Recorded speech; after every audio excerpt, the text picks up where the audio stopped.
Hi everyone, welcomes you all to the another video. So आज का हमारा topic है मॉलिक्यूलर ऑर्बिटल थ्योरी। मैंने आपको वैलेंस बॉन्ड थ्योरी के बारे में बताया है, वसेपर थ्योरी के बारे में बताया। केमिकल बॉन्डिंग में एक और थ्योरी आती है which is molecular orbital theory, जो कि हुन्स और मुलिकन ने दी थी 1932। और ये थ्योरी बोलती है कि all the atomic orbitals of the participating atoms get disturbed when the concerned nuclei approaches each other. They all get mixed to give rise to an equivalent number of new orbitals that belong to the molecule which is formed. तो उनको हम बोलते हैं molecular orbital. The electrons belonging originally to the participating atoms are regarded to be moving in the molecular orbital under the influence of all the concerned nuclei. Thus we can say that the molecular orbitals are polycentric in nature. और इसकी definition होती है the region in the space around the nucleus of an atom where the probability of finding the electron density is maximum. मतलब atom के बाद जो reason होता है, न्यूक्लियस जो हमारा एटम होता है उसका न्यूक्लियस होता है, उसके बाहर जो रीजन होता है उसमें जो हमारी इलेक्ट्रॉन डेंसिटी को फाइंड करने की जो टेंडेंसी है वो सबसे ज़्यादा होती है। तो ये जो है मॉलिक्यूलर ऑर्बिटल थ्योरी बोलती है। तो मॉलिक्यूलर ऑर्बिटल थ्योरी को हम एक्सप्लेन करते हैं on the basis of principle of linear combination of atomic orbitals, इसको लकाओ भी बोलते हैं।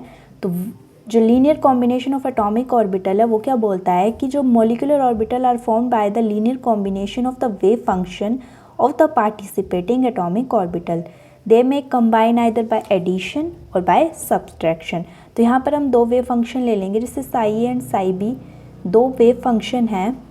अगर हम उनको कंबाइन करते हैं, अगर हम उनको ऐड करते हैं, साई ए और साई बी को अगर हम ऐड करते हैं, जैसे मेरे पास दो वेव फंक्शन है psi A and psi B, ये इसकी क्रस्ट होती है और ये इसका ट्रफ होता है। तो अगर मैं इनको ऐड करूँगी तो मेरे पास ओवरऑल वेव फंक्शन बन जाएगा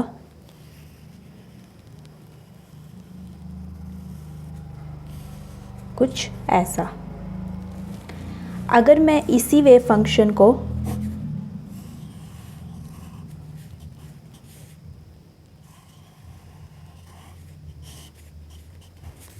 सब्ट्रैक्ट करूं तो मेरे पास वेव फंक्शन बन जाएगा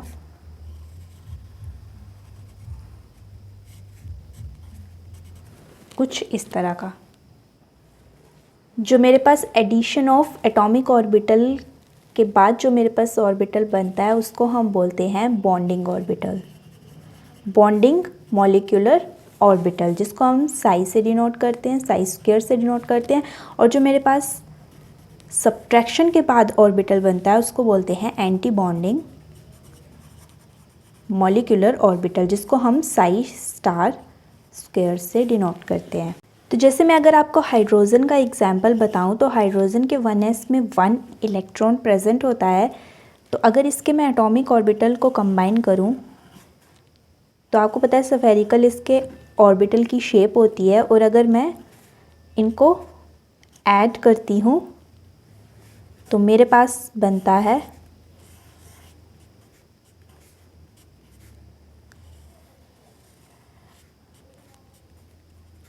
कुछ इस तरह से ऑर्बिटल। जो मेरा फाइनल ऑर्बिटल है वो कुछ इस तरह से बनता है, जो कि मॉलिक्यूलर बॉन्डिंग मॉलिक्यूलर ऑर्बिटल है। और अगर मैं इसको सब्ट्रैक्ट करती हूँ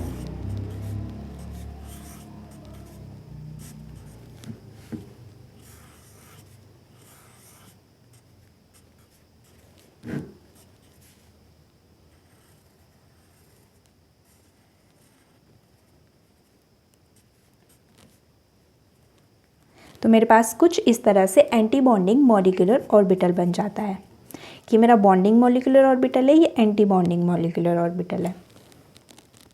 अब यहाँ पर एक सवाल आता है कि जो बॉन्डिंग मॉलिक्यूलर ऑर्बिटल है, जो ये वाला बॉन्डिंग मॉलिक्यूलर ऑर्बिटल है, इसकी एनर्जी लेस होती है as compare to anti bonding molecular orbital. तो ऐसा इसलिए होता है क्योंकि जो बॉन्डिंग मॉलिक्यूलर ऑर्बिटल है उसमें जो most of the electron density है वो न्यूक्लियाई के बीच में लोकेटेड होती है। मतलब जो बॉन्डेड एटम है उसकी न्यूक्लियाई के बीच में लोकेटेड होती है, जिसकी वजह से न्यूक्लियाई जो है वो shielded from each other and repulsion in them is small. इसमें न्यूक्लियाई शील्डेड रहती हैं एक दूसरे से और जो इसमें रिपल्शन होती है वो कम होती है। और दूसरी तरफ वहीं जो एंटी बॉन्डिंग मॉलिक्यूलर ऑर्बिटल है उसमें most of the electron density जो है वो आपको दिख रहा है कि यहाँ पे अवे जो है वो प्रेजेंट है, मतलब दूर दूर प्रेजेंट है न्यूक्लियाई के स्पेस से। तो जिसकी वजह से जो न्यूक्लियाई है वो लेस शिल्डेड है और exposed to each other more than in bonding molecular orbitals. या फिर हम ऐसे भी कह सकते हैं कि जो बॉन्डिंग मॉलिक्यूलर ऑर्बिटल्स है वो न्यूक्लियाई को इकट्ठा करके जो है वो रख रहे हैं, जिसकी वजह से मॉलिक्यूल स्टेबलाइज हो रहा है। और जो एंटी बॉन्डिंग मॉलिक्यूलर ऑर्बिटल है वो मॉलिक्यूल को डीस्टेबलाइज कर रहे हैं, जिसकी वजह से उसकी एनर्जी जो है वो ज़्यादा हो रही है।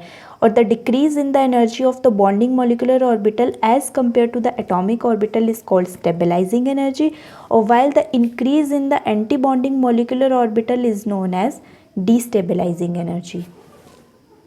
मतलब अगर बात बॉन्डिंग मॉलिक्यूलर ऑर्बिटल की आती है तो वहाँ पर स्टेबलाइजिंग एनर्जी होती है, और लेकिन जहाँ पर एंटी बॉन्डिंग मॉलिक्यूलर ऑर्बिटल की बात आती है वहाँ पर डीस्टेबलाइजिंग एनर्जी होती है, जो कि आप इस फिगर में देख सकते हैं। यहाँ पर मॉलिक्यूलर बॉन्डिंग ऑर्बिटल की एनर्जी जो वो कम है और एंटी बॉन्डिंग मॉलिक्यूलर ऑर्बिटल की एनर्जी ज़्यादा है, जिसकी वजह से जो दोनों डायग्राम्स हैं वो अलग अलग बनते हैं।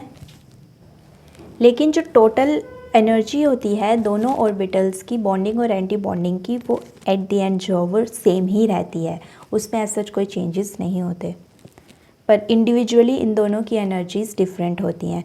So that's all about the molecular orbital theory. मिलते हैं नेक्स्ट वीडियो में। Till then do like, share and subscribe my channel. Thanks for watching.